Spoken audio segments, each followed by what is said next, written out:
Florence Nightingale was born in the beautiful city of Florence, Italy on March 12, 1820, and was named after her birthplace.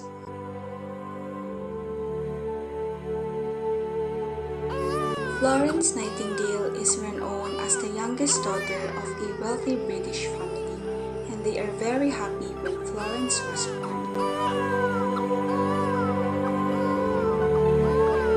As time passed by, Florence developed an interest in helping others. She cared for sick pets and servants whenever she had the chance. She wants to become independent and wants to prove to herself that she can do anything without the help of her parents. Because of it, she began to come up with the idea that she wants to help others. Florence is a believer of God, and she becomes part of a liberal Unitarian family. Because of it, she found great comfort in her religious beliefs. She experienced one of several calls from God. Lord, give me a sign of what is my role in this round of life.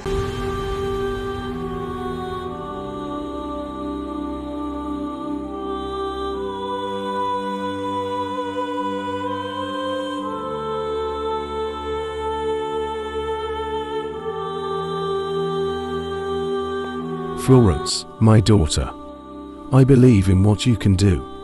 In your presence, you have the care. In your hands, you can heal. You have the ability to save lives. She viewed her calling as reducing human suffering. Nursing seemed a suitable road to serve both God and humankind. However, despite having cared for sick relatives and tenants on the family estates, her attempts to seek nurses training were thwarted by her family as an inappropriate activity for a woman of her stature. Florence dear, I want to talk to you about your marriage. Dad! What are you talking about? I know you will oppose to this, but believe me, this is for your future. Marriage is not the answer, Dad. I don't want to get married. Wait! Whether you like it or not, I will go to Germany to study nursing. Despite disagreements with her parents, she traveled to Europe to study the European hospital system. In 1850, she went to Alexandria, Egypt and began studying nursing at the Institute of St. Vincent de Paul. In 1851, at the age of 31, her father gave his permission and Florence went to Kaiserwerth, Germany to train to become a nurse. She is very determined to pursue her true calling, and in 1854, the Crimean War started. Florence Nightingale received a letter from Sidney Herbert at nursing school. You must be John Hall. Dr. Sutherland, Mr. Hall couldn't make it. Where's the man in charge? I'm in charge. No, I'm expecting F. Nightingale. Florence Nightingale, Superintendent of the Female Nursing Establishment of the English General Hospital in Turkey. She found the hospital conditions to be in a very poor state. Many of the wounded were unwashed and were sleeping in overcrowded, dirty rooms without blankets or decent food. As a result, the death rate among wounded soldiers was very high.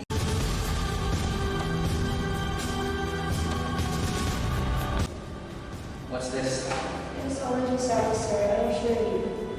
Boilers, blankets, mattresses, clothing? This is a military hospital, not a royal palace.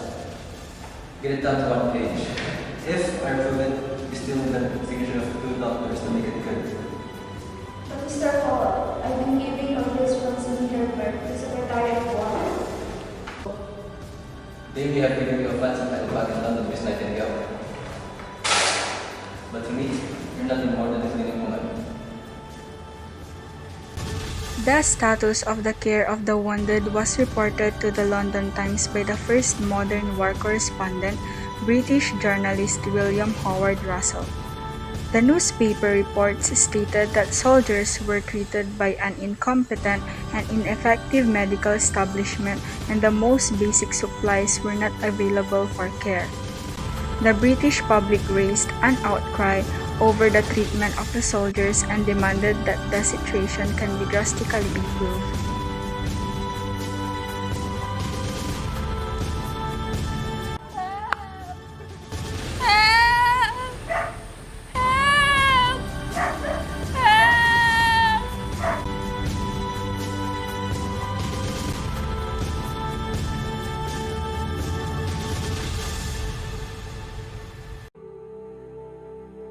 Ma'am, we need help here! I'm coming! Can you please take her to the bed, sir?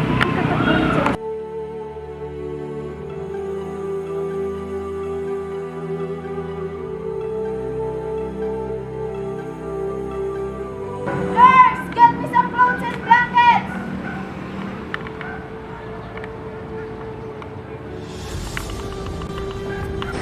Nurse!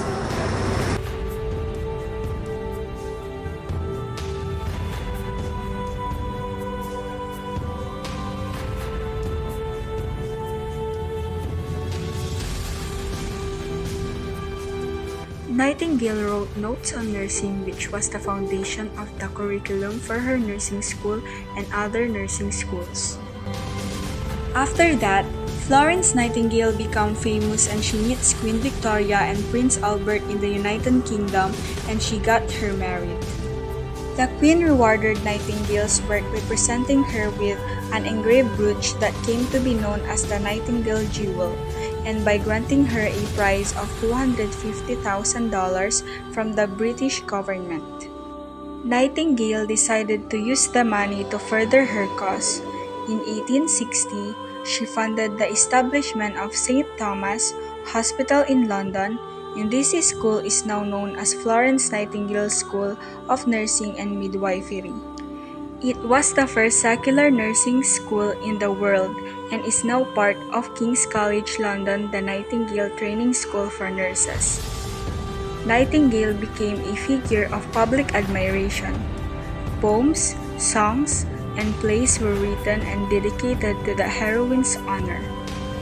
Young women aspired to be like her. Eager to follow her example, even women from the wealthy upper classes started enrolling at the training school.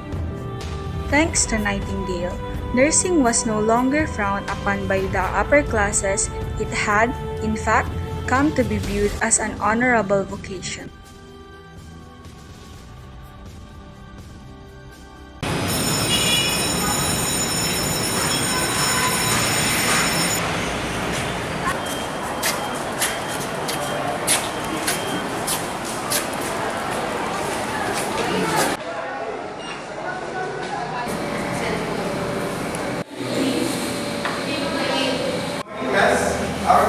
Our topic for today is the life and contribution of Florence Nightingale.